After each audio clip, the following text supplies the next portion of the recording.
Então tá, aparelhados, aparelhenses, aparelhistas, aparelhários e aparelheiros. Eu sou o Henrique, esse é o episódio número 63 do podcast do blog Aparelho Elétrico. E no último domingo eu fiz o workshop de criatividade da Elizabeth Gilbert, né? A autora do clássico Comer, Rezar e Amar e Grande Magia. Ela tem um workshop lá na Udemy. O workshop tem cerca de 1 hora de duração e traz vários assuntos legais. Bem interessante que ela faz uma diferenciação bem clara do que é hobby, emprego, carreira e vocação. Se eu não me engano, em algum podcast anterior a gente já bateu um papo sobre isso. E numa outra parte ela fala que se você não fuma o que você vende, o seu público vai perceber isso. Vários assuntos pertinentes para quem tem um projeto próprio. Em breve eu vou publicar um post lá no blog contando mais sobre essa experiência, sobre esse workshop, mas se você já quiser saber mais sobre isso, é só clicar no link aqui na descrição do post e ver mais informações lá no site da Udemy.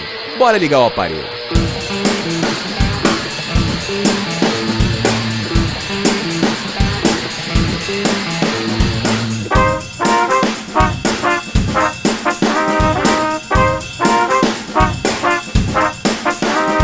Ofício aí respeitado pela sociedade, né? Como um engenheiro trabalha sozinho, como um médico trabalha sozinho. Por que o mercado de comunicação e TI não pode trabalhar sozinho? O perfil do freelancer, ele é complexo, ele é um profissional que ele ama o seu ofício, ele não ama a questão de negócios, de ter um negócio.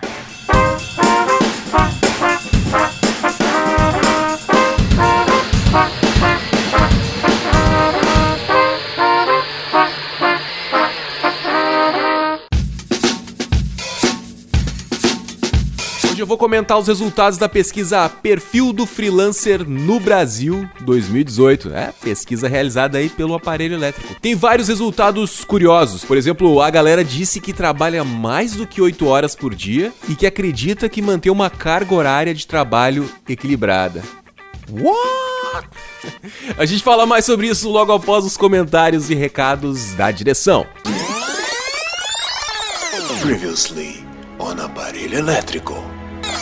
Como anda o teu hábito de leitura, ilustre ouvinte? Tá com a leitura em dia? Em janeiro eu assumi o desafio de ler 24 livros durante esse ano. Já tô...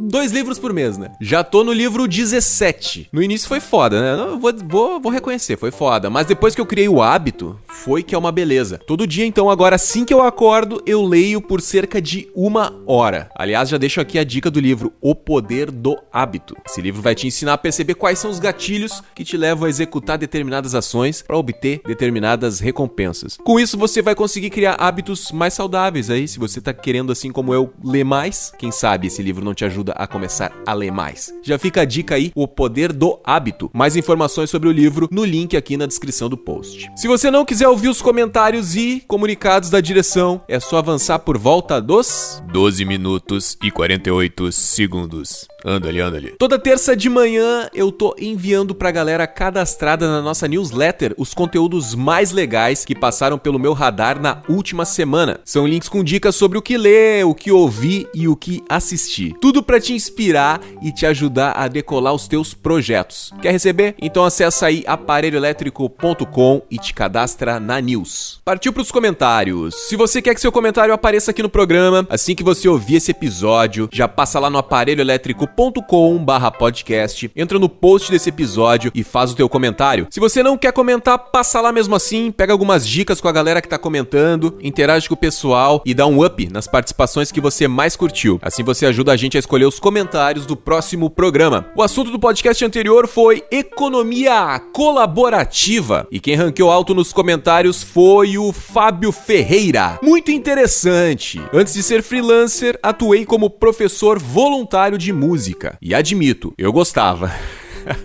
Pois eu me sentia mais valorizado pelas pessoas, percebia claramente um sentimento de débito comigo. Também sentia a liberdade de fazer as coisas do meu jeito, afinal não tinha vínculos empregatícios com o local, então não tinha medo de ser mandado embora. Mas o sentimento de confiança, na minha opinião, o fator mais importante em uma permuta, é o que fazia o trabalho funcionar. As pessoas não têm o costume de se doar por medo de não serem correspondidas. O fato de você esperar que o universo te recompense por alguma ação que você fez espontaneamente, infelizmente não é uma ciência exata. Mas o engraçado é como essas coisas te abrem novas oportunidades, tanto para a sua carreira quanto para a sua vida pessoal. Vejo como jogar uma moeda em uma fonte no meio do parque. Ninguém te garante retorno nenhum daquilo, mas pelo menos você dá um voto de confiança para a sua fé. Minha opinião é que mesmo não entendendo todas as regras do jogo, o importante é participar dele. Muito bom o podcast. Grande comentário do Fábio. É bem o que o Cadu trouxe pro papo, né? Às vezes ele contou, né, até uma determinada história em que ele tava conversando com o cara numa viagem lá, com um senhor, com um sujeito, e o cara tava dando uma carona pro Cadu e tava falando que a gente tinha que fazer trabalhos não necessariamente só pensando na grana, porque um trabalho voluntário pode te levar pra um outro lado que tu não tava nem esperando, né? E a gente fica muito travado pensando só no dinheiro. Não, eu preciso do dinheiro porque eu preciso pagar aquela conta, preciso não sei o que, porque, né, a gente vive num mundo capitalista. Mas é curioso essas histórias que o Cadu conta e tal, e como ele defende e vive isso, né? Então ele tem muita propriedade pra falar do assunto. E o podcast foi justamente pra isso, pra divulgar essas histórias, pra gente poder se abrir mais, não pensar necessariamente no bem material, claro, né? Sempre, de novo, reforçando, a gente precisa pagar os boletos, então a gente precisa de dinheiro. Mas trabalho voluntário, assim, como o Cadu mesmo contou no podcast, um trabalho voluntário pode te levar a um outro trabalho que é muito bem pago. Então a gente tem que estar abertos pra essas oportunidades, né, cara? E foi esse o mote do podcast, e é bem isso aqui que o teu e-mail, Fábio, ilustra. A gente, mesmo sem saber as regras do jogo, a gente tem que se abrir pra ele, a gente tem que participar dele, né? Mesmo não sendo uma ciência exata, né? Mas, de novo, cara, eu sempre digo nos podcasts, faz coisas boas que coisas boas acontecem pra ti. Não faz esperando. Ah, não, vou fazer isso aqui porque eu vou ganhar 1 milhão depois. Vou fazer isso aqui porque eu vou ganhar R$1.000 depois. Vou fazer isso aqui porque eu vou ganhar R$100 depois. Não, cara, faz pelo bem, por ti se sentir bem fazendo aquilo, pelo bem que tu vai estar vendo no rosto da outra pessoa. O que tiver ao teu alcance, tu puder fazer. Como eu já disse em outros podcasts, cara, se tu não gosta de ajudar as pessoas na rua, encontra uma causa na qual tu acredita, na qual tu acha que vale a pena tu gastar a tua energia. Faz o bem sem olhar a quem, que o bem volta. De alguma forma ele volta, com certeza. Grande comentário aí, valeu, Fábio. Vamos em frente, comentário aqui da Manuela Freire Lopes. Já fiz várias permutas, só uma é que não tive o retorno esperado e cancelei depois de algum tempo. Em outro caso, mês passado, tive uma proposta que me deixou bem pé da vida. Uma massagista queria trocar a identidade visual da sua... Pera aí, deixa eu chegar até o final. Uma massagista queria trocar a identidade visual da sua nova sala por 3 massagens e uma sessão de Deda Healing? Será que é isso? Que eu nem sabia do que se tratava. Eu também não sei, mano, do que se trata. Falei que não tinha interesse, que preferia ser paga em dinheiro. Dei o meu orçamento e, obviamente, ela disse que estava muito acima do que estava disposta a pagar. Falei que, para alguém aceitar este trabalho por 3 massagens, teria que estar ainda na faculdade. Ela nunca mais me respondeu. Carinha feliz, Manu, ela nunca mais me respondeu. Carinha feliz.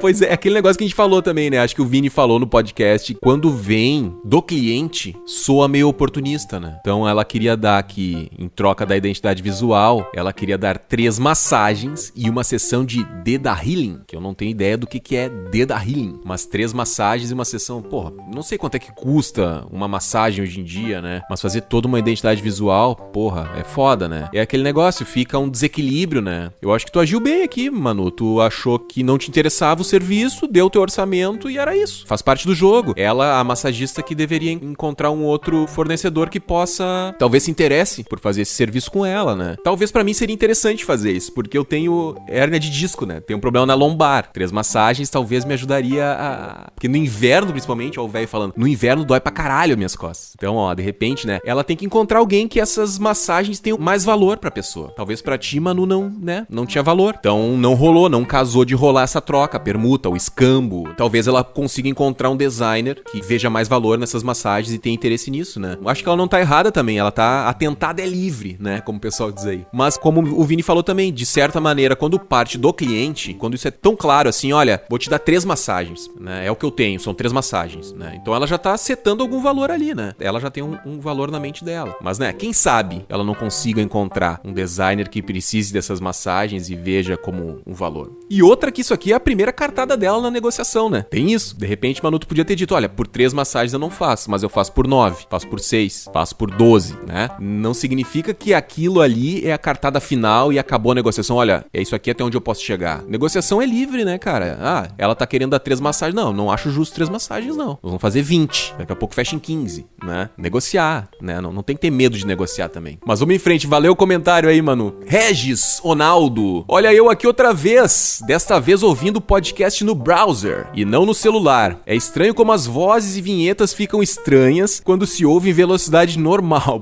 Porra, Regis. Tu tá subvertendo a ordem das coisas aí, Regis. Porra, eu tenho todo um cuidado pra selecionar uma trilhazinha, pra criar vinhetinha, pra criar barulhinhos no podcast, pra ficar divertido de ouvir. E tu tá ouvindo ele acelerado aí, Regis. Faz assim. Não faz assim. Eu uso o AirTasker para conseguir novos freelas e o Airbnb para receber hóspedes em casa. Esses apps têm me ajudado bastante com as contas e ainda consegui alguns clientes recorrentes, mas não sei se isso se enquadra como permuta, já que sempre teve dinheiro envolvido. Sobre a permuta, é difícil equalizar o valor para ambas as partes, nem sempre o freelancer sai ganhando, já que o menos interessado tem vantagem na relação. É isso aí, o menos interessado tem vantagem na relação. A gente acabou focando o podcast muito em permuta, né? Falando de permuta e tal. Inclusive, a gente já tinha feito, acho que um outro podcast que a gente falou bastante de permuta, mas o lance é esse negócio, a economia colaborativa, né? Por exemplo, que nem tu usa o Airbnb. Antes do Airbnb, a pessoa teria que procurar uma pousada ou um hotel pra ficar na região da tua casa, né? Sairia mais caro. Então, o Airbnb vem com essa de tipo assim, tu tá com um quarto vago? Cara, quero ficar no teu quarto vago aí, mas eu vou pagar menos do que eu pagaria num hotel, menos do que eu pagaria numa pousada pra ficar lá. É uma troca, né? É uma coisa colaborativa, né? Por mais que envolva dinheiro, é uma parceria, né? Claro que daqui a pouco isso aí já vai virar o padrão e de repente já vai ser visto como uma relação mais comercial, porque é até curioso porque aqui em Porto Alegre, outro dia eu tava dando uma olhada nos apartamentos aqui perto de casa, no Airbnb pra alugar, pra ver como é que tava, se o pessoal tava colocando aqui na minha região, e eu descobri que tem um corretor de imóveis, que ele compra apartamentos pequenos e reforma, faz uma decoração bacana pra alugar no Airbnb, pra curtas temporadas. Então já tá virando uma parada bem comercial, né? E nesse momento toca o telefone. Mas a princípio a ideia inicial, né, é uma coisa colaborativa, né? Não se encaixa em permuta talvez, mas é algo que tá dentro da economia colaborativa. E essa outra coisa que tu falou aqui, Regis, eu uso o AirTasker. Eu não conheço, cara, não conheço. AirTasker para conseguir novos freelas. Então fica a dica aí pro pessoal que tá nos ouvindo, AirTasker. De repente pode correr atrás aí, fazer como o Regis tá fazendo para conseguir alguns freelas, alguns clientes. E era isso. Esse então foram alguns dos comentários sobre o episódio número 62, Economia Colaborativa. Se você quer conferir mais comentários da galera ou teve agora algum insight sobre o assunto, passa lá no aparelhoelétrico.com/podcast, entra no post do episódio Economia Colaborativa e participa do papo. Quanto mais pontos de vista sobre o assunto, melhor. Lembrando que a discussão tá sempre ativa por lá e não tem limite de caracteres. Pode soltar o verbo pra gente levar o assunto adiante. Agora sim, partiu pra pauta de hoje.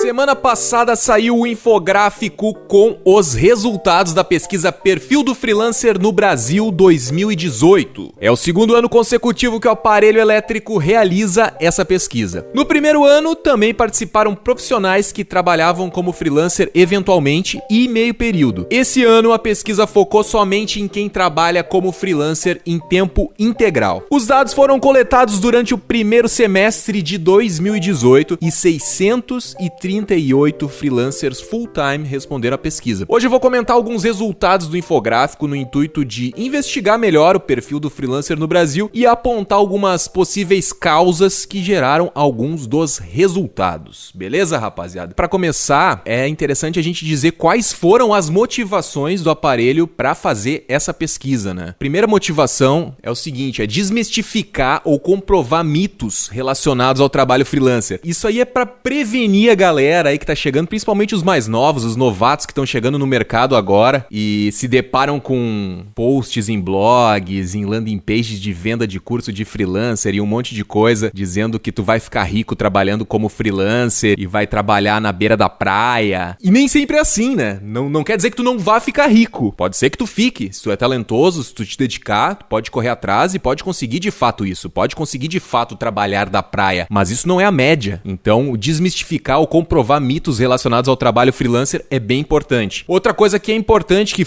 também motivou a gente a fazer essa pesquisa, foi encorajar e desencorajar e reduzir os riscos de profissionais interessados em adotar esse formato de trabalho. Porra, tu tá aí com o teu emprego. Hoje mesmo eu respondi um e-mail para um rapaz que me perguntou assim no e-mail: eu saio do meu trabalho onde eu sou concursado para empreender? Vale a pena, Henrique? Então, esse tipo de... que é uma coisa muito particular, né? Uma coisa de cada um, né? E a vida de freelancer é muito instável, né, cara? Então, eu não posso chegar e dizer, cara, sai do teu trabalho e faz isso, porque, se eu não me engano, até na semana passada, no podcast passado, rolou esse papo também, né? Não posso chegar e dizer, cara, sai do teu emprego, sai do teu concurso público, aí onde tu estudou pra fazer a prova e ralou bastante pra conseguir, e abre mão porque os teus sonhos vão se realizar quando tu estiver empreendendo, né? A coisa não é tão fácil, né? Não é tão simples. Embora eu ache que sim, que quando tu tem um projeto paralelo, tu tem que fazer o possível pra tu te dedicar só a esse projeto. Porque empreender não é fácil, né? Tirar um negócio do chão não é fácil, né? E quanto mais tu conseguir te dedicar a ele, mais fácil tu vai fazer isso rolar. Mas encorajar e desencorajar, então, é muito importante, assim, mostrar dados reais do mercado pra tu saber, tu quer entrar nesse mercado, cara, tu quer ser freelancer, tu tem um emprego agora, tu é concursado agora, tu quer mesmo entrar nesse mercado, olha, os dados desse mercado é isso aqui. E aí, isso te encoraja ou isso te desencoraja a entrar, né? Então, essa é outra motivação muito importante. Outra motivação importante é incentivar o mercado a trabalhar mais com mão de obra freelancer. Então, mostrando os dados, mostrando ali um pouco mais do perfil do freelancer, a gente consegue mostrar que tem pessoas trabalhando assim, que tem pessoas conquistando a sua renda assim, e mostrar um pouco mais das características dessas pessoas que estão trabalhando ali, para que isso dê algum rosto, um perfil onde os novos contratantes de freelancer consigam entender, mas quem é que faz esse tipo de trabalho, né? Que muito isso aí ainda é visto por muitos clientes, muitos prospects, muitas pessoas, como sendo uma coisa de um bico, né? E não é uma coisa séria, né? Então a pesquisa nesse ano, inclusive, a gente fez com pessoas que estão em tempo integral como freelancer, né? Então essa foi outra motivação. Então, incentivar o mercado a trabalhar mais com mão de obra freelancer. Outra coisa foi reduzir o preconceito associado a esse formato de trabalho. Então é mais ou menos a mesma coisa aí, dar um rosto, né? Falar um pouco mais das características desses profissionais, né? O que eles querem, o que eles pretendem, aonde eles já chegaram, quem eles são casados, não são, é homem, é mulher, não é? A gente vai, de certa maneira, buscando aí reduzir o preconceito associado a esse formato de trabalho, né? Mostra que não é bico.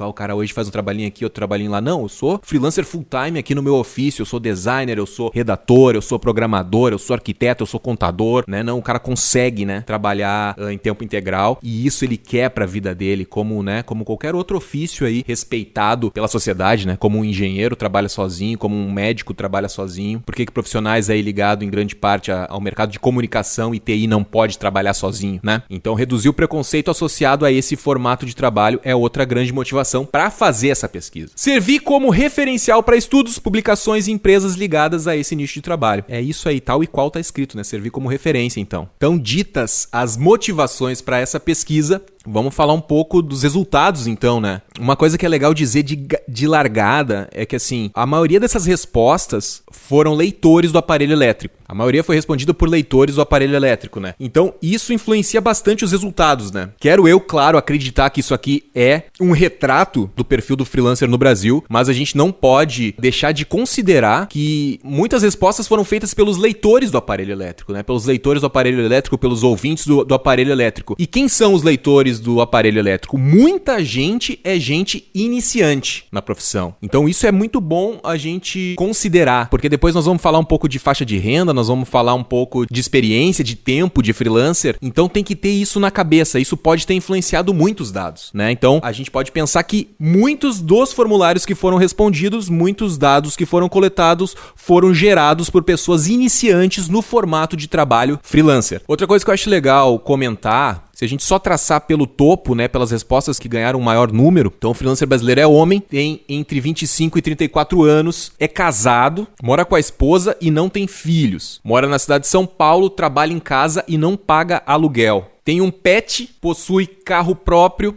é designer. Isso aqui, ser designer, gerou um burburinho aí na galera, né? Deixa eu ver se eu leio aqui algum comentário que eu vi a respeito disso. Aqui, ó, o comentário do Raoni Machado. Ontem fiquei refletindo se essa porcentagem sobre o design ser a especialidade que mais domina o mercado freelancer. Se isso não pode ser visto sob uma perspectiva de preocupação. Será que não quer dizer também que quando temos crises de desemprego, que somos os primeiros a sermos dispensados e os últimos a sermos recontratados? Também se isso não reflete que o mercado de trabalho formal não leva os profissionais de design muito a sério. Fiquei a me questionar isso. Alguns dados do infográfico podem ser vistos sob essa perspectiva da preocupação. Pois é, Raoni, cara, é bem pertinente essa tua dúvida, né? Eu acho que muito disso aqui é reflexo do que eu tava dizendo antes. Eu acho que... Não que eu não ache. Eu acho que sim que tem mais designers no mercado trabalhando como freelancers, né?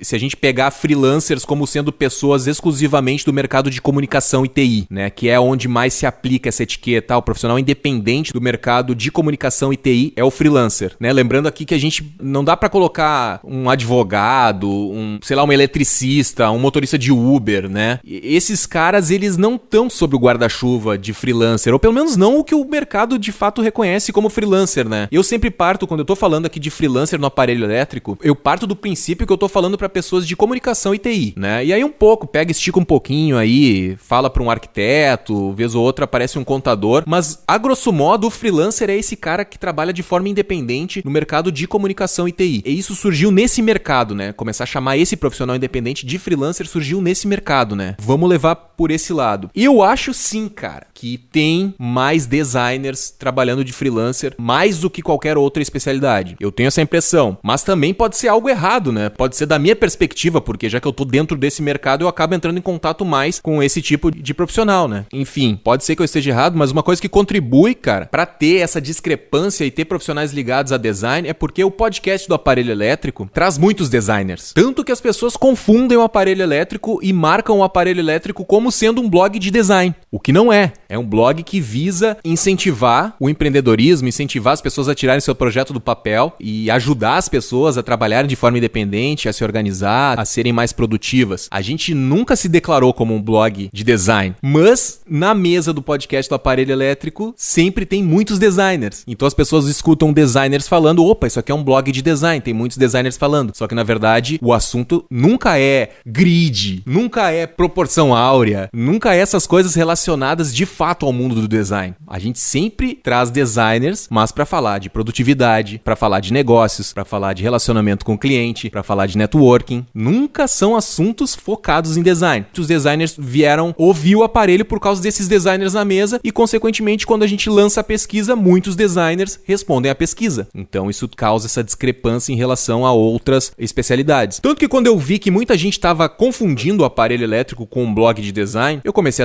a focar mais em outros profissionais, né? Comecei a convidar, por exemplo, a Márcia, do Adoro Home Office, para vir participar com a gente, a Carol, Revisão Para Quê, a Carol Valiter, que é tradutora. Fui trazendo outros profissionais para se distanciar um pouquinho desse negócio do design, né? Que o aparelho elétrico é um blog de design. Ainda assim, tem um público que veio e ficou, e acho que isso sim, isso tem um certo desequilíbrio também, pode ser que o design fique isolado ali, mas também acho que também não é tão diferente do mercado. Eu acho que os designers sim são maioria no final das contas. Outra coisa que tu falou aqui que eu acho bem interessante, cara, é será que não somos os primeiros a serem desligados quando, apertou crise, corta a agência de propaganda, né? Corta o escritório de design. Isso aí é supérfluo, né? Pra muitos empreendedores isso é supérfluo, né? O que é preocupante, né? Porque em momento de crise é hora que tu tem que anunciar, porque daí tu tem que manter as vendas altas, né? Só que aí o empreendedor, ele já pensa, né? O empresário, ele já pensa assim, cara, as vendas já estão baixas, então eu vou me recolher mais. E aí rola essa recessão, né? Não tem propaganda, não tem promoção, não tem venda. E aí, tu entra nesse círculo vicioso. Só que, na verdade, é o momento de tu pegar e investir mais, né? Em promoção e propaganda, porque as vendas vão cair igual, né? Então, quanto mais tu promover, tu diminui um pouco mais do teu prejuízo. Tu já vai vender menos, porque a galera já tá com menos dinheiro. Então, agora tu tem que promover muito mais pra tu vender não tão menos assim, né? Então, cara, pode ser, Raoni, pode ser que seja isso mesmo que tu falou, cara. Numa dessas aí, em momento de crise, a gente é desligado também. Tem isso. E isso não reflete que o mercado de trabalho formal não leva os profissionais de design muito a sério. Cara, eu acho que os próprios profissionais de design, os próprios profissionais não só de design, mas os profissionais freelancers às vezes não se levam a sério, ou não se dão o valor, ou não se dão o respeito, digamos assim, né, cara? Esse profissional independente, ele tem que ainda trabalhar mais na sua formação pra saber conduzir os negócios, pra saber conduzir os projetos com os clientes e tal. Então, eu acho que se o profissional não consegue conduzir o negócio dele de uma forma geral, de uma maneira profissional, isso vai refletir na imagem que o cliente tem dele. E eu acho que tem uma galera que tá chegando no mercado agora que tem muito esse negócio freela, sou freela, eu faço freela, eu vivo de freela, sabe? Isso eu já acho que já dá um tom de informalidade demais pro negócio. Acho que sim, nós somos profissionais de criatividade, nós somos profissionais criativos, profissionais jovens, né? E a gente gosta de uma comunicação moderna, de uma coisa mais descontraída, mas ao mesmo tempo que a gente tem isso, a gente precisa, se a gente quiser ter essa maneira de ser, digamos assim, a gente tem que também, em alguns momentos, ser mais profissional, pra conduzir o negócio de uma maneira profissional. Saber conduzir o negócio de uma maneira profissional vai passar uma imagem melhor pro cliente. E o cliente olhando a gente dessa maneira, ele vai, opa, esse cara aqui é um profissional sério, ele não tá de brincadeirinha, sabe? Ele não tá aqui pra aceitar qualquer coisa. Então, acho que tem isso sim, Raoni, de tipo, o mercado não leva o profissional a sério, mas o próprio profissional também às vezes não se leva a sério. Acha que é só ser bom na sua própria especialidade e não quer entender de negócios. Isso é uma coisa que eu vejo muito no perfil do freelancer, cara. A maioria que eu vejo, o cara é redator. Cara, ele saca tudo de redação, saca tudo de português, manda muito bem na criatividade, na escrita e tal, mas na hora de entender de business, de negócio, o cara não quer saber. Ele não quer ler um livro de business, ele não quer fazer um curso voltado para atendimento do cliente, ele não quer se dedicar a prospectar, ele vive no mundo das indicações. O perfil do freelancer, ele é complexo, ele é um profissional que ele ama o seu ofício, ele não ama a questão de negócios, de ter um negócio, de fazer o negócio funcionar de uma maneira geral, sabe? De entender de marketing, entender de preço, entender do que ele tem que, como é que ele tem que mapear os seus serviços, qual que é o seu serviço carro-chefe, qual não é, no que vale a pena continuar investindo, que tipo de serviço tu tem que tirar fora do teu menu de serviços, sabe? Entender a sua profissão como algo sério. Então eu acho que de repente se o mercado não tá dando respeito pra esse profissional, talvez é porque ele mesmo esteja se dando respeito também e tenha muito que evoluir ainda. Vamos continuando aqui, sua ferramenta de trabalho é um notebook com Windows, ok? Trabalha mais do que 8 horas por dia e acredita que mantém uma carga horária equilibrada. Isso aqui foi uma coisa meio discrepante, né? Não entendi como a gente chegou nesse número, cara. Tipo, como que tu trabalha mais do que 8 horas por dia e ao mesmo tempo tu acha que tu tem uma carga horária equilibrada? E isso aqui realmente não faz sentido, né? E inclusive a gente tem falado muito aí sobre excesso de trabalho aqui no aparelho elétrico e eu tenho visto muitas matérias aí sobre burnout, né? Que o profissional chega ao esgotamento físico, mental por trabalhar demais, por exagerar no trabalho, por se colocar metas muito audaciosas, acaba prejudicando, né? A sua vida, a sua saúde. Então isso aqui é uma coisa que a gente precisa prestar atenção, né? Trabalha mais do que 8 horas por dia e acredita que mantém uma carga horária equilibrada, né? Porra, pra mim não faz sentido, cara. Se tu trabalha mais do que 8 horas por dia, já é mais do que o recomendável, né? Tem aquele lance que quando tu trabalha numa empresa, né? Supostamente a gente tem que fazer 8 horas de trabalho. Mas se eu não me engano, a média diz que a gente trabalha só 4 horas, efetivamente, né? Ou quando a gente tá lá dentro da empresa, ou a gente tá numa reunião que não leva a lugar nenhum, ou a gente tá conversando com um colega de trabalho porque a internet caiu, tá esperando voltar, ou tu levantou pra ir num cafezinho e aí tu viu que não tinha café, tu foi falar com o setor de não sei o que, enfim, fica fazendo um monte de outras coisas que no final das contas, efetivamente trabalhando, tu tá cerca de 4 horas. Então um profissional que trabalha em casa, que não tem tanta distração, se tu trabalha 8 horas a fio, de fato, se tu estiver fazendo o teu timesheet, contabilizando as horas que tu trabalhou, todas as tarefas que tu fez, ou fazendo teus pomodoros e anotando, tu consegue ter noção de quanto tu conseguiu produzir naquele dia, quanto tu produziu de fato naquele dia, né? Porra, se o cara estiver trabalhando 8 horas em casa, o cara já produziu pra caralho, né? Então a galera ainda respondeu aqui que trabalha mais do que 8 horas e, curiosamente, depois em outra resposta foi que acredita que mantém uma carga horária equilibrada. Não faz muito sentido, né? Mas é perigoso isso aqui, cara. Se a galera de fato tá achando que trabalhar 8 horas é o normal, trabalhar 12 horas é o normal, isso aqui é perigoso, né? E eu tô falando aqui até meio hipócrita, né? Porque eu trabalho direto, cara. 12 horas ou mais, né? Fico em função do trabalho, né? O cara que trabalha em casa é difícil se desligar. E não, agora eu não tô trabalhando. Trabalho é uma coisa doida, né, meu? Quando tu mais procura trabalho, mais trabalho tu encontra, né? Porque quem trabalha por conta própria sempre tem alguma coisa pra fazer. Ah, ajeita um negocinho no site, responde aquele e-mail, prospecta tal coisa,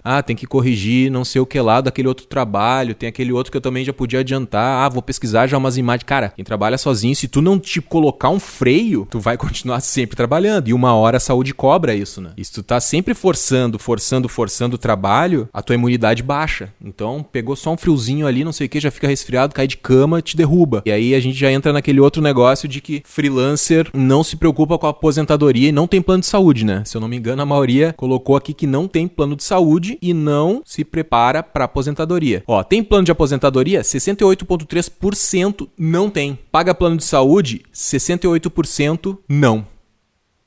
Né? Então a galera tá trabalhando pra caralho, não tem plano de saúde e não tem plano de aposentadoria. Uma hora essa conta vai chegar, né? Então é aquele negócio que eu brinco assim, descansar faz parte do trabalho, né? Tu tem que descansar, cara, senão é uma ilusão a gente achar que a gente tá trabalhando pra caralho porque a gente tá trabalhando muito. Talvez a gente esteja trabalhando errado. Tem que parar pra pensar nisso, porque às vezes a gente, trabalhei pouco, não, vou fazer mais umas 2 horas, só que daí tu tá cansado e tu tá de repente produzindo não muito bem, tá escrevendo um texto, tá cheio de erro, mas tu não consegue nem ver que tá cheio de erro aquele texto, porque tu tá tão cansado que os erros estão passando. Aí tu vai lá, dorme, no outro dia tu pega aquele texto, depois com a cabeça fresca, bem descansado, pega aquele texto, tu começa a ver, tem um monte de erro. Aí tu, ficou trabalhando até tarde, tava cansado, já tava produzindo mal. Então tem o seu limite. Trabalha até aquele determinado horário ali e depois vai descansar. Descansar é parte do trabalho. Porque o que adianta tu acordar depois no outro dia e ter que refazer o trabalho que tu fez no dia anterior? Não faz sentido nenhum, né? Nem tudo é notícia ruim. Eu tô aqui com um infográfico aberto. Ao mesmo tempo, a galera respondeu, por exemplo, tem uma alimentação saudável? 58% disse que sim, que tem uma alimentação saudável. Então, pelo menos tá comendo bem, né? Pratica exercícios? 51% diz que sim, né? E a atividade física mais praticada foi academia, né? Então, a galera curte uma academia, em segundo, caminhada e terceiro, corrida. Só pra citar alguns. Então, a galera tá trabalhando pra caralho, mas também tá tirando um tempo aí pra ir pra academia, né? Então, trabalha mais do que 8 horas, depois as horinhas que restam, vai pra academia, volta pra casa e dorme e apaga, né? Mas é sério, cara, esse negócio de trabalhar demais é preocupante, tem que trabalhar com calma pra ter longevidade, né? Não adianta exagerar, cara, não adianta tu ficar, não, vou trabalhar aqui 5 primeiros anos do meu negócio, eu vou trabalhar pra caralho, assim, e depois eu dou uma maneirada. E aquele negócio, cara, tu entra num ritmo, depois tu não para mais, e chega um momento que a conta chega, né? Tem uma frase, de quem que é a frase? Os caras gastam toda a saúde pra conseguir dinheiro, e depois todo o dinheiro pra recuperar a saúde perdida nesse processo, né? Não sei de quem é essa frase, mas é mais ou menos isso, né? Mas vamos em frente aqui, sua renda atual, né? A renda atual dos freelancers está entre 1.000 e 2.500. Mas o freelancer gostaria que estivesse entre 2.500 e 5.000. O freelancer brasileiro não possui outra fonte de renda. Isso aqui também gerou um comentário interessante que eu vou ler aqui. Thiago Rossner. Muito interessante a pesquisa. Sou freelancer integral e me encaixo muito fora da maioria apontada pela pesquisa, exceto pelo sexo e idade. Agora, dando uma olhada no perfil do freelancer brasileiro, achei curioso o fato dessas características estarem juntas. Casado, mais carro próprio, mais mora em São Paulo, mais não paga aluguel, mais trabalha mais do que 8 horas por dia e renda entre 1K e 2,5K. Não faz o menor sentido isso pra mim. As possíveis conclusões que enxergo são: número 1, o freelancer brasileiro é um cara que já tinha conquistado bastante coisa na vida e perdeu essa fonte de renda, deixando as contas da casa pra esposa segurar, enquanto ele faz um dinheirinho por fora até arrumar outro trabalho ou resolver empreender mesmo. Número 2, essa pessoa não tá sabendo procurar trabalho, dependendo unicamente de indicações, quando existem infinitas plataformas que permitem até mesmo ganhar em moeda estrangeira mais forte que o real. Número 3, as empresas não dão o devido valor para o trabalho de freelancer, talvez tendo a visão de que ele tá ali só para fazer um bico e ganhar uns trocados. Bastante reveladora a pesquisa, parabéns pelo trabalho. Aí o comentário do Thiago Rossner. Pois é, Thiago, é um comentário meio semelhante ao Raoni, né? Que falou aqui da questão das empresas não darem o devido valor para o trabalho de freelance, né? Cara, é aquilo que eu já falei antes. Talvez as empresas, elas achem que, esse cara tá fazendo um freela, ele tem um outro emprego. Que nem uma vez eu escutei assim, um cara passou um orçamento para um cliente e a cliente reclamou. Ela falou assim, cara, tá muito caro isso aí, meu, se liga, isso aqui é um freela, não é um um projeto.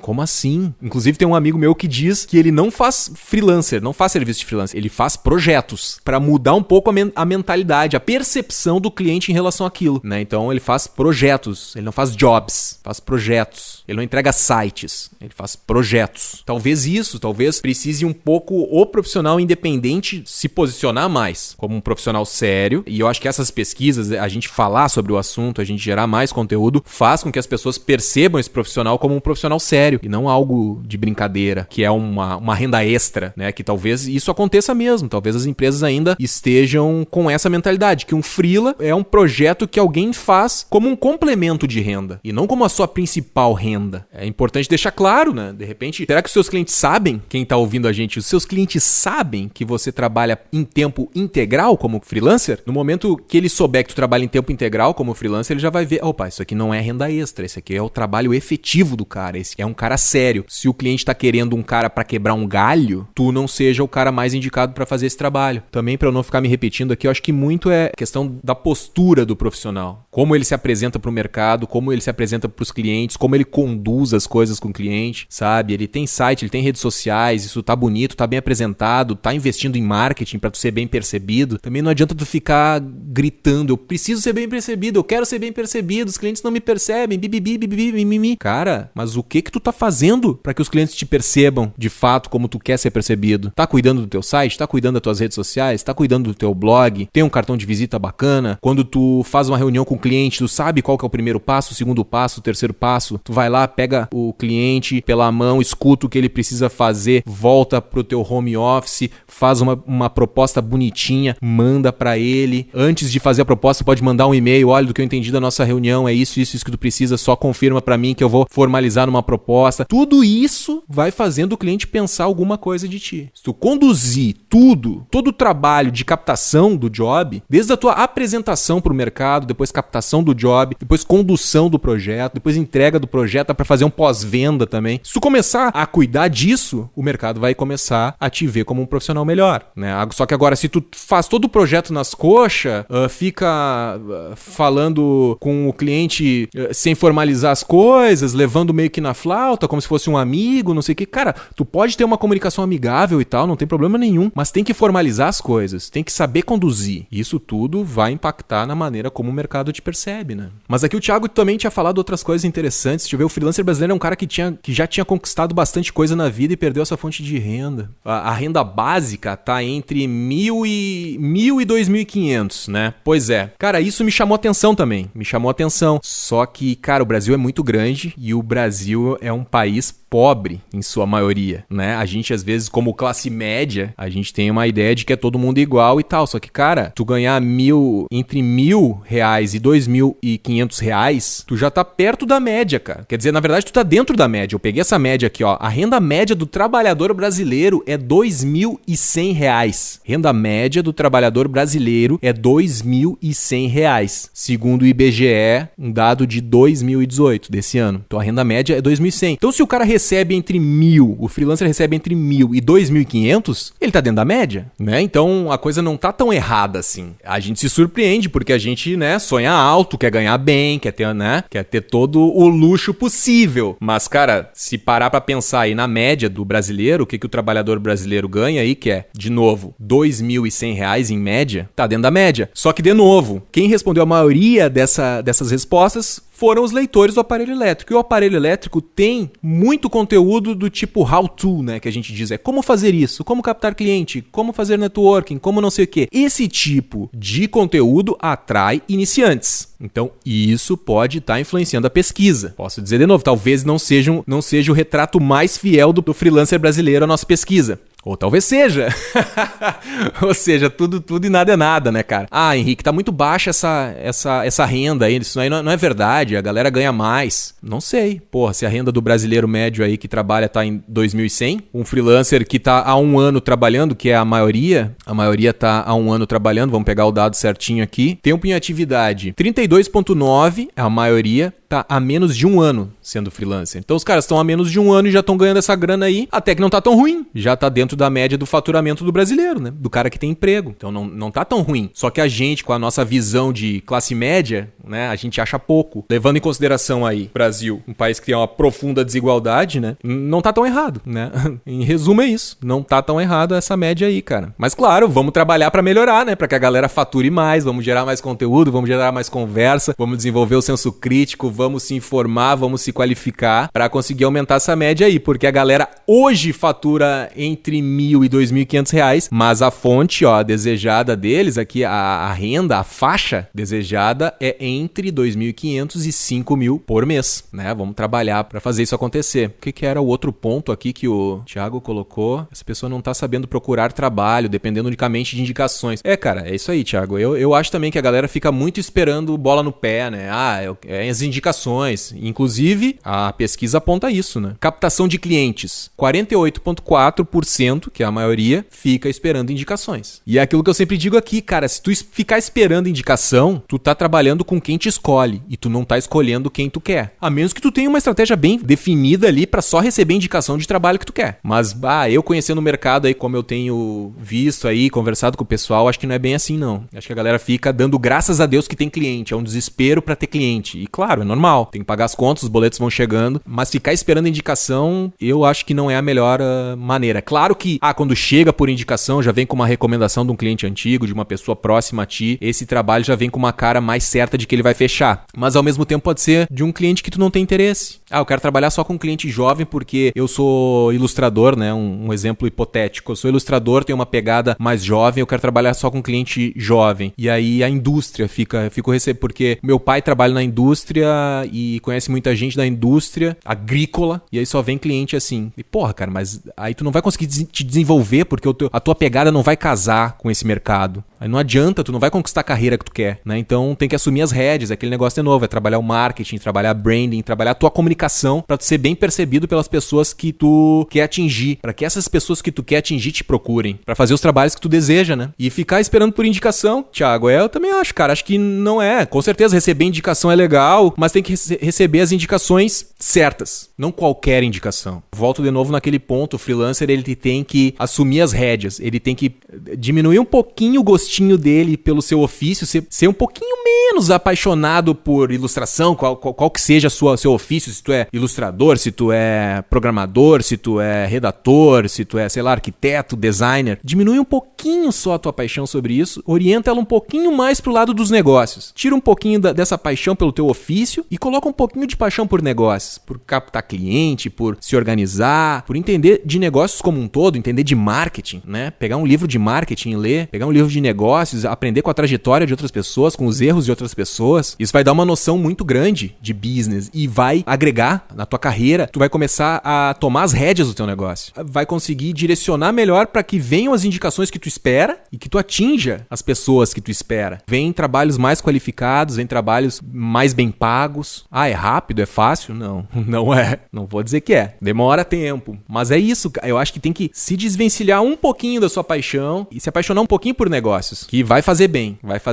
com certeza. Acredito muito nisso. Vamos seguindo em frente aqui, deixa eu ver se tem mais alguma coisa pra comentar. São Paulo, né, a capital do Brasil, digamos assim, né, 55,2%. Não, desculpa, falei errado. 55,2% mora em uma capital, 44,8% mora no interior, né, então tá bem equilibrado, né, tem freelancer no interior e tem freelancer na capital. E hoje tu trabalha tudo por internet, então até vou te dizer que essa galera que tá no interior tá mais esperta, né. Interior supostamente tem um custo de vida mais baixo e tá disputando o mercado com profissionais freelancers que estão numa capital. A galera do interior acha que tá em mais vantagem, pode fazer um preço mais competitivo ou de repente se tem uma mão melhor, tem uma mão de obra mais qualificada, não precisa nem baixar seu preço porque já vai ganhar mais, né? Então não precisa baixar preço porque o que destaca já é o próprio ofício, a sua especialidade, a sua mão de obra ali já tá melhor do que na capital, então tá em vantagem, né? Então isso é uma outra dica, né? Você tá disposto a ir morar no interior para reduzir os seus custos de vida até o momento de alavancar os negócios e poder voltar para a capital, se for o caso. Inclusive a gente fez um podcast sobre isso, né? Vou deixar o link aqui, freelancer na capital versus freelancer no interior. Foi com, se eu não me engano, com o Vini e com a Dani Lima. Mas falando de São Paulo, como eu falei antes, é 34,1% dos freelancers do Brasil estão concentrados em São Paulo. E é bem discrepante, né? O segundo é o Rio de Janeiro Janeiro, que tá com 12,4%. E em terceiro vem RS Maior em tudo, 9,6% em terceiro lugar. Mas tá, sim, os freelancers estão concentrados na cidade de São Paulo. O que mais tem aqui de interessante pra gente comentar? O curioso é que tem carro próprio, né, também, né, cara? O cara faturando entre R$1.000 e R$2.500 consegue manter um carro próprio, né? Porra, carro pra mim é um gasto enorme, assim. Eu não tenho carro, né? Mas eu vejo, minha namorada tem carro, amigos têm carro, e eu vejo o quanto um carro gera de incomodação e de gasto também, né, cara? É gasolina, estacionamento, é IPVA, é seguro. Ah, e sem contar o estresse, né, cara? Que o trânsito... Hoje mesmo fui buscar minha namorada no lugar, tá chovendo aqui em Porto Alegre, e, cara, foi terror e pânico, assim. Porto Alegre alaga quando chove, né? Não tem condições de lidar com chuva, né? A cidade de Porto Alegre. E fui pegar ela ali, uma doideira, assim, meio-dia, as escolas saindo, a galera voltando, indo almoçar do trabalho, enfim, uma doideira. Mas é curioso, né? Como é que o cara ganhando de R$1.000 a R$2.500 consegue ter um carro próprio? Bom, também não sei que estilo de carro é, né? Se é carro usado, né? Carro antigo, enfim, mas é um dado curioso. Outra coisa aqui sobre design, tô olhando de novo aqui a questão de design, que é 43,20% dos freelancers no Brasil estão ligados à área de design, né? Que é o que a pesquisa apontou aqui. É interessante dizer que eu agrupei todas as profissões ligadas a design, praticamente. Então aqui de design não é só design gráfico, né? Então tem design digital, tem UX, tem UI, tem design de interiores. Isso aqui agrupa tudo, todas as profissões ligadas a design, né? Até porque se eu fosse esmiuçar todos os itens ali, ia virar uma pesquisa só de design, né? Porque a maioria é design UX, design não sei o que, direção de arte. Então eu acabei agrupando tudo para mostrar as outras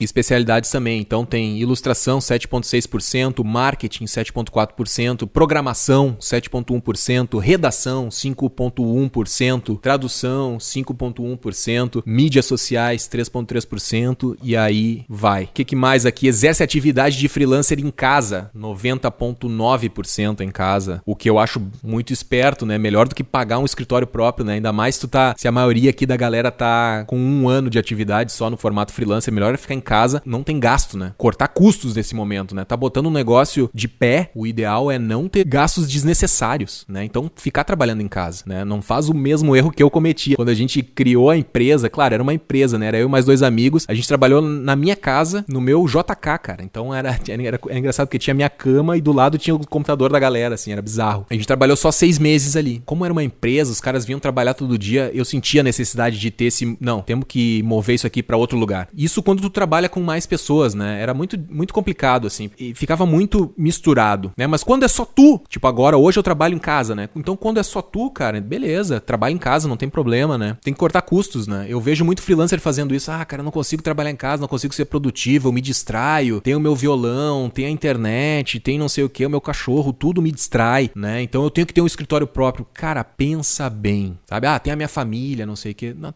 cara, pois é. Eu sei que é difícil trabalhar em casa, ainda mais com outras pessoas. Pra mim é fácil dizer porque eu moro sozinho, né? Moro sozinho, trabalho sozinho em casa. Então, mas cara, tu ter um escritório próprio é um gasto grande. Presta atenção pra ver se realmente precisa desse escritório e se isso vai te ajudar em algum aspecto, né? Uma coisa que eu mentia pra mim naquela época, eu dizia assim, não, os clientes vão nos ver com melhores olhos se a gente tiver um escritório, se a gente disser que a gente tá trabalhando em casa, eles não vão nos levar a sério, não sei o quê. Cara, acho que nenhum dos contratos que a gente fechou foi porque a gente tinha uma sede ou que isso mudou a percepção dos clientes. Acho que de fato muda um pouco, cara, mas sei lá, 1% é uma coisa ínfima, cara. Isso era naquela época ainda, né? Anos atrás isso aí, sei lá, 2010, 2011, não, já faz tempo pra cacete isso. Hoje já tá bem mais divulgado o trabalho em casa e tal. Cara, ter um escritório próprio, acho que só se tu já tiver com o teu negócio bem maduro, assim, já tiver entrando no trabalho mesmo de fato, que tu não vai te apertar numa época de vacas magras, assim, parou de entrar trabalho, tem o escritório pra sustentar. Que o escritório é quase como se fosse um sócio, né? Bastante custo aí, tu vai botar num escritório, vai botar aluguel, vai botar telefone, vai botar internet, vai botar, sei lá, parafernália pra equipar o lugar, né? Mesa, computador, tudo isso. É um custo grande, cara. É um custo grande. Se puder ficar em casa e cortar custo, melhor, cara. Guarda esse dinheiro. Guarda esse dinheiro que pode ser útil no futuro. Ou guarda esse dinheiro pra divulgar a tua empresa, bota no marketing. Em vez de tu ia botar isso no escritório próprio, bota no marketing da tua empresa, trabalha na comunicação, vai ser muito mais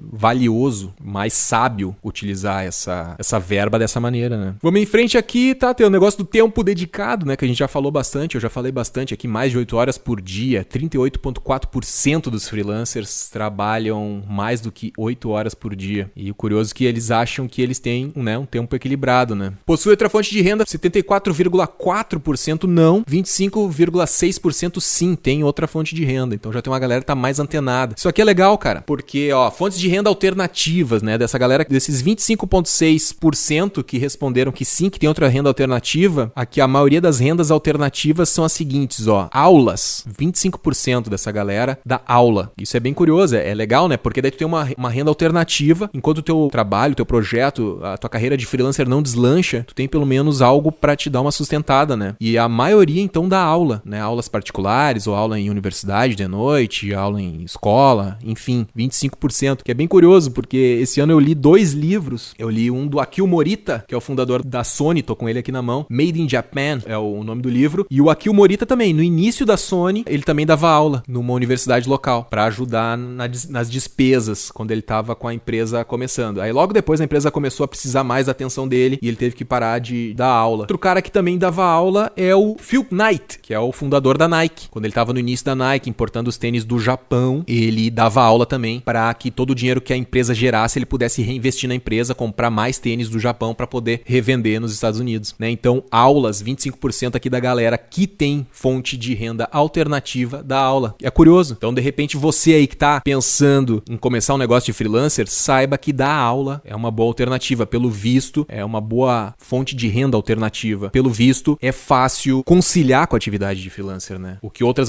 atividades talvez não sejam tão possível, né? Não seja possível conciliar outras atividades, e a aula parece ser bem viável aqui, porque 25% opta por isso. E aí depois tem investimentos, 17%, aluguel, 13%. Pô, legal, né? O freelancer já tá com um aluguel, né? O cara caiu agora na vida de freelancer, já tem um apartamentinho, tem uma casa que ele aluga. Aí está tá com o burro na sombra.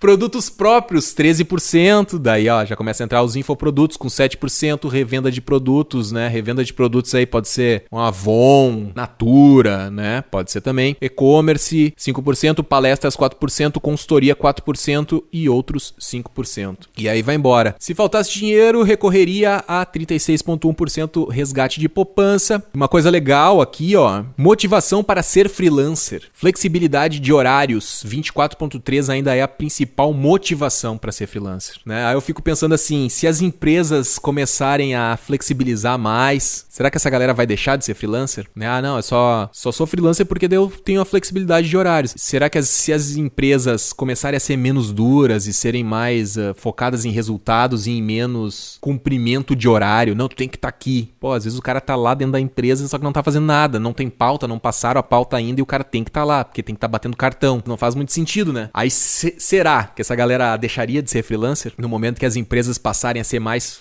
flexibilidade? Fica a reflexão. A segunda resposta mais dada é autonomia nas decisões, 19,6%. Eu acho que eu me enquadro mais nisso aqui. Eu gosto de ter autonomia nas decisões. Não é tanto... Claro, flexibilidade de horários também me atrai, porque eu consigo fazer os meus horários e ter os meus projetos paralelos, organizando bem o meu tempo, coisa que se eu tivesse numa empresa não conseguiria fazer, né? A empresa geralmente te toma muito mais tempo, né? E exige a tua dedicação e a tua atenção em tempo integral. Maior dificuldade, renda variável. 29,3% encaram então aí a renda variável como a maior dificuldade. Isso aqui de fato, na minha opinião também, renda variável com certeza é o maior vilão da vida de freelancer, né? Então se você tá ouvindo aí, tá me ouvindo agora e você também acha que a renda variável é a maior dificuldade e não sabe muito bem como lidar com isso, a dica que eu te dou, cara, procura clientes que estejam dispostos a pagar por FII mensal. Tenta amarrar os teus clientes com FII mensal. Claro, não vai inventar de oferecer um serviço que ele não precisa, mas se tu tem algum cliente que tem o potencial de comprar de ti um serviço que todo mês ele vai precisar daquele serviço, faz um valorzinho um pouco mais em conta pra ele e diz, cara, tu me paga esse valor aqui, que é um pouquinho mais barato do que se tu vier me pedir só quando tu precisar e tal. Eu já sei que todo mês tu vai precisar disso, então faça um pouquinho mais barato pra ti. Assim tu vai conseguir te organizar, tu vai saber que todo mês vai entrar aquele mesmo valor. Entrando aquele mesmo valor, aí sim vale a pena pra ter um contrato, porque em cima desse valor que tu vai receber, tu vai te organizar também. De repente tu vai, sei lá, subir o valor da tua internet, ou vai comprar uma cadeira melhor, ou vai comprar um computador melhor. Não pode deixar de receber aquele dinheiro. Nesse caso, sim, eu recomendo o uso de contrato, que eu sou meio avesso aí ao uso de contrato. Acho que tem que desburocratizar a relação com o cliente pra ter mais agilidade, né, e ter mais confiança. Enfim, não vou entrar no mérito disso agora. Mas pra resolver a renda variável, a dica é essa: procurar por contratos de FII mensal. Então, FII mensal, aquilo, o cliente sempre te procura pelo mesmo serviço todo mês. Aí tu diz, cara, todo mês tu tá vindo me procurar aqui pelo mesmo serviço. Vamos amarrar e eu te faço um valor melhor. Pô, se ele topar, beleza. Começa a te organizar e aí tu escapa desse negócio da renda variável. Vamos em frente, captação de clientes. Foi indicação, aqui eu já falei bastante, não vou me repetir. Conhecimento adquirido, 52,8%. A maioria, então, na faculdade adquiriu o conhecimento, tá adquirindo conhecimento lá. Principal fonte de informação, sites na internet, 23%. Generalista ou especialista, 72,3% se consideram generalista, né? O pau pra toda obra. E o legal aqui, ó, se considera bem sucedido como freelancer, 52,4% sim. No ano passado, deixa eu catar aqui o dado do ano passado, a galera disse que não se considerava bem sucedido, ó. 63,3% disse não, né? Não se considerava bem sucedido. Esse ano, 52,4% sim, se consideram bem sucedido, em oposição a 47,6% não. Então a maioria sim se considera bem sucedido como freelancer, que é muito bom, né? Determina o sucesso para a maioria dos freelancers ser bom na sua especialidade, 32,3%. Acha que ser bom na sua especialidade determina o sucesso. Enfim, gente, é isso aí. Tem relação à carga horária, a gente já falou. A maioria não tira férias, o que é preocupante também. Acho que tem que se organizar, porque, como eu já falei antes, descansar faz parte do trabalho. A gente já falou de plano de saúde, atividade física já. Destino preferido, Nova York, né? A galera aí, ó, quer ir pra Nova York, ó. Nunca fui, quero ir também. Mas eu vou dizer, cara, com essa renda de R$1.000 a R$2.500, dar uma banda em Nova York, olha, vai ser suado adquirir esse dinheirinho aí. Cidade preferida, então, Nova York. Em segundo, Londres. Em terceiro, Tóquio. Deseja para o futuro um negócio digital, 27,9%, a maioria. A maioria deseja para o futuro ter um negócio digital. Isso é legal, cara, legal. A segunda opção que recebeu mais respostas foi continuar freelancer, 27,7%, e 26,3% disse que quer virar empresa. É bem curioso esse dado de querer virar empresa, né? Tu já saiu de uma empresa porque tu queria ter mais flexibilidade de horário, ou então tu queria ter autonomia, e aí tu vai criar uma empresa onde tu vai contratar outras pessoas. Aí eu te pergunto, tu vai virar empresa, tu vai dar esse ambiente melhor de trabalho para essas pessoas que tu vai contratar? Tem que cuidar para não cometer os mesmos erros que te afastaram de dentro de uma empresa, né? Esse que é o meu ponto. Tu vai criar uma empresa onde a flexibilidade de horários vai ser bacana, onde tu vai dar autonomia nas decisões para os teus funcionários. E o negócio aqui, mas a maioria mesmo quer um negócio digital, né? 27,9%. É legal, é bacana. A gente vai falar muito sobre negócios digitais aqui, blog, canal no YouTube mais pra frente, podcast e tal. A gente tá bem alinhado. Mas é isso aí. Antes de finalizar, estreia hoje aqui, ó, o Momento Peixaria.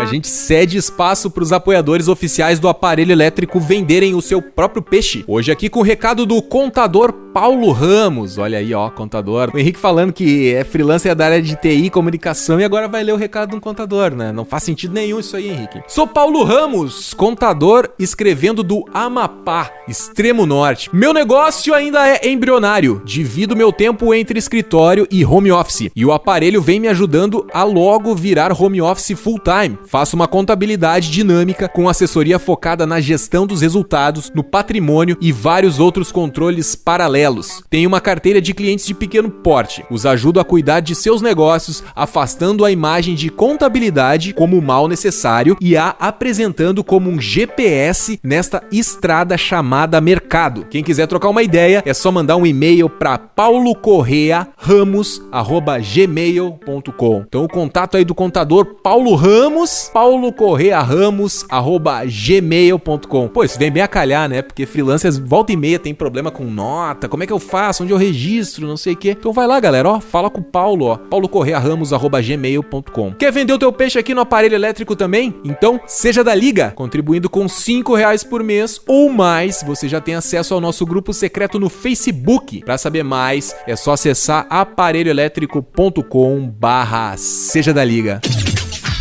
Então tá, meus caros, eu acho que por hoje é só. Falei pra caralho, né? Muito número, muita porcentagem e tal, mas eu acho que vale a pena a gente fazer esse apanhado, olhar com calma pra esses dados e tal. Você que tá aí ouvindo, ficou até o final, aguentou ouvir toda essa numerologia, acessa o link aqui na descrição do post, dá uma olhada com calma nos números, vê o que tu pode aprender com eles, o que tu pode pensar ou repensar no teu negócio, como isso pode refletir no teu negócio, o que tu pode guinar pra melhorar de alguma maneira. E aquele negócio que eu falei no início, né? Tá pensando em se atirar como freelancer full time, ainda tem o teu emprego, eu sei que muita gente que escuta o aparelho tem essa vontade. Olha com calma esses números, vê se esses números são atraentes pra ti, pra depois não entrar num caminho muito difícil, né? Não se arrepender de tomar uma decisão. Então, eu acho que esses números, eles expressam bem a realidade do mercado, embora a gente tenha aí algumas dúvidas, alguns pés atrás. Acessa lá os números, dá uma olhada com calma, vê o que pode aprender com eles.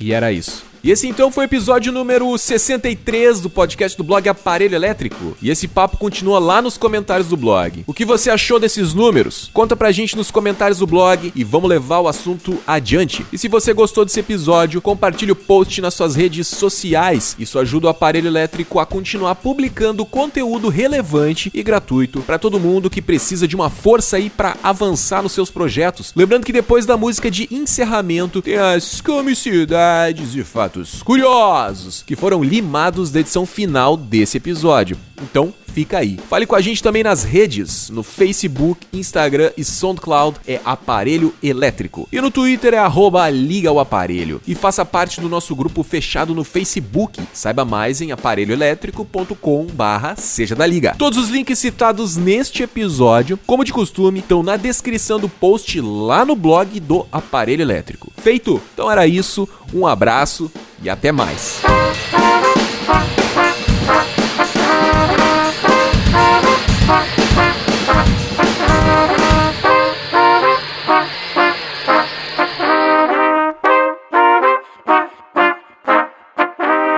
Servir como referencial para estudos, publicações e empresas ligadas a esse nicho de trabalho. É isso aí, tal e qual tá escrito, né? Servir como referência, então. Tomar um golezinho de café aqui. Então, ditas as motivações para essa pesquisa, pode ser que seja isso mesmo que tu falou, cara. Numa dessas aí, em momentos de crise, a gente é desligado também. Tem isso. E o que é a outra coisa que tu tinha falado aqui? Isso não reflete que o mercado... Saber conduzir o negócio de uma maneira... Tudo de redação, sacar tudo de português, manda muito bem na criatividade, na escrita e tal, mas na hora de se entender,